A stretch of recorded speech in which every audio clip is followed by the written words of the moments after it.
Shout out to these fans for coming up with the idea to this video. If you have any cool ideas, let me know in the comments below. I might just give you a shout out. I must admit, growing up, I never truly even liked Superman. But as the newer movies came out, specifically talking about Man of Steel and Batman v Superman, I actually ended up liking Superman a lot more than I think I ever have. I always remember thinking of him as kind of like the cop-out of all the superheroes. The reason why I think that is due to the fact that he pretty much has every single power, and his only real weakness is like kryptonite. And it's like, well, I mean, honestly, look at Spider-Man. You know, his weakness, you know, he's still human. You know, he has awesome powers, but he's still human and he can still die. So after checking out all the comments, I found out that you guys wanted to see the Superman the most, and you could tell from all the comments I got. The only problem was I never saw the original Superman 1 through Superman 4. And I decided that I was going to binge watch all of them, and now I'm just so over Superman. And it's probably because I just got a Superman overload. So I'm going to be ranking these to the best of my ability, but please remember that I just watched all this stuff, so it's all fresh in my head. So let's do this. Starting out at number 7, I chose Superman 4, The Quest for Peace. This is just so awful. I mean, when I just recently watched them for the first time, and it's so bad. I used to hear people telling me it's really bad, and I thought to myself, oh no, it can't be that bad.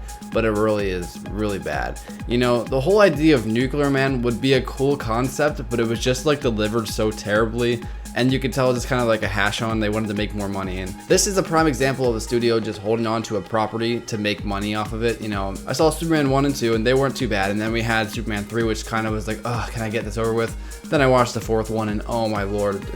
It just like, I don't want to talk about how bad it is. It's just that bad. I feel like I should say more about this film, but I think everyone already knows why it's so bad. So it's bad. Don't ever watch this, please. Save yourself. Let's just move on to the next one before I just pass out from how bad this film is. At number 6, I have Superman 3. Now this Superman movie is probably the Superman movie that I would describe as just on the line of bad and good.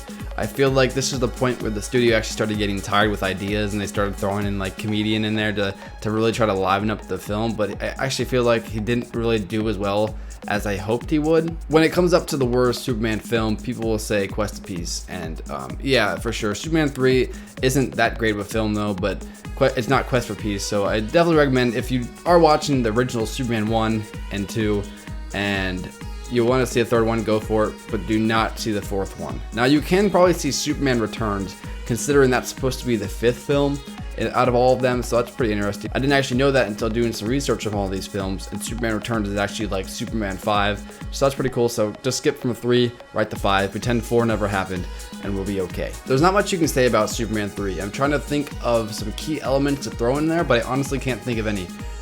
Just, you know, I just recommend if you love Superman 2, you probably won't like Superman 3, but you can throw it in there anyways, because if you're going to do a Superman binge watch, you might as well. But I'm warning you, watch out for The Quest for Peace. It might actually give you cancer, which is funny due to the fact that it actually has to deal with nuclear power, and nuclear power can give you cancer, so yeah. So the 4th film I didn't like, and the 3rd film I was indifferent to. Now the rest of these films I actually kind of enjoyed, so you're gonna get a better ranking from them. Starting out at number 5, probably the king of camp, Superman the original film. It's really funny because I actually watched this back when I was a kid and I forgot completely about it. And of course I've seen Man of Steel and Batman v Superman. I kind of have this new picture of what Superman is. And then I go to watch this thing and it's almost funny. You know, there's a couple times where I was laughing my butt off. Specifically the time where Superman turns back time by going so fast around the Earth that it actually turns its orbit, and he turns back time. It's an interesting concept because that would never happen in any films right now. Imagine Man of Steel 2, right? Like Superman, someone dies, let's say Wonder Woman dies, and Superman just goes up and flies around the planet to bring her back to life. That would never happen. So I do love the camp of this film. The film itself is just kind of mediocre compared to the newer ones, and I gotta be honest with that. Speaking of honesty, I mean, although the movie is fun, it's campy, it just doesn't hold up as well as the newer ones. From the fight scenes to the acting to the special effects, you know, it doesn't work as well as the newer stuff, which should make sense considering how long ago this was actually made. But I put Superman 1 at number 5. I'm actually curious to hear where you put this one, so let me know your ranking in the comments below. At number 4, I chose Superman Returns. Now I put Superman Returns on this because I didn't really care about this film. Although I do feel it's better than Superman 1, it was kind of a boring film.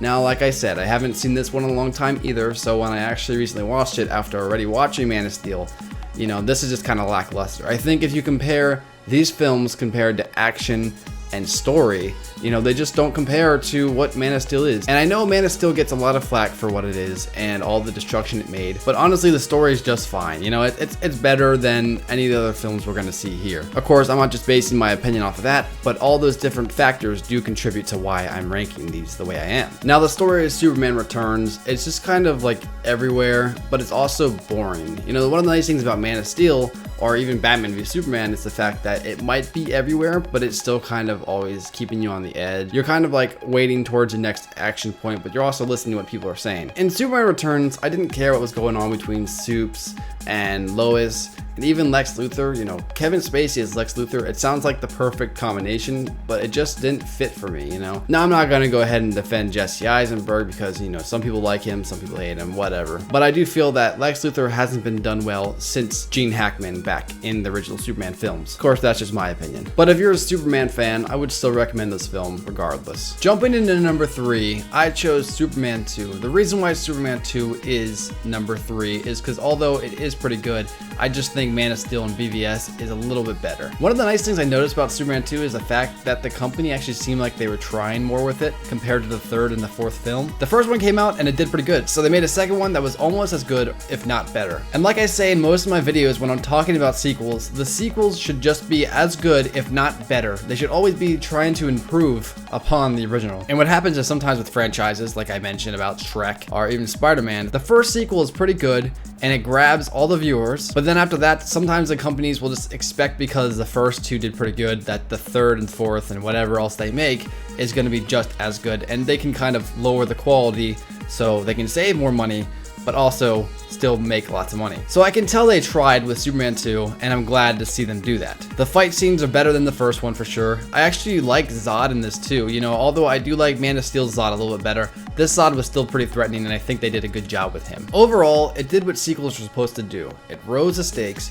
gave us a good villain, and improved upon the original. So that is why this is number 3 on my list. Now for these final two, I actually had a tougher time choosing between the two, but I had to go with my gut feeling. And honestly, number 2 is Batman v Superman. Just like I said in my 8 Batman movies ranked video, link on screen. Batman v Superman, in my personal opinion, gets so much more flack than it deserves. It's actually a pretty fun film. It's got good action scenes. The story's a little iffy and there are some points where it's kind of like, okay, come on now. But I think overall, it's just a fun film. Of course, I'm talking about the extended edition compared to the theatrical version because the extended version is much better. Now, one thing I will say that I do admit with a lot of other criticism online is the fact that people don't like Superman is more brooding, he's more dark, he's more of a Dark Knight-ish feel. Whereas Superman is supposed to be, you know, happy, he's supposed to be the Boy Scout, he's supposed to be the good guy, he's supposed to be always looking up, you know, happy, and instead he's brooding in BVS and Man of Steel, which I will say, yes, that is true. You know, Superman should be the hope symbol,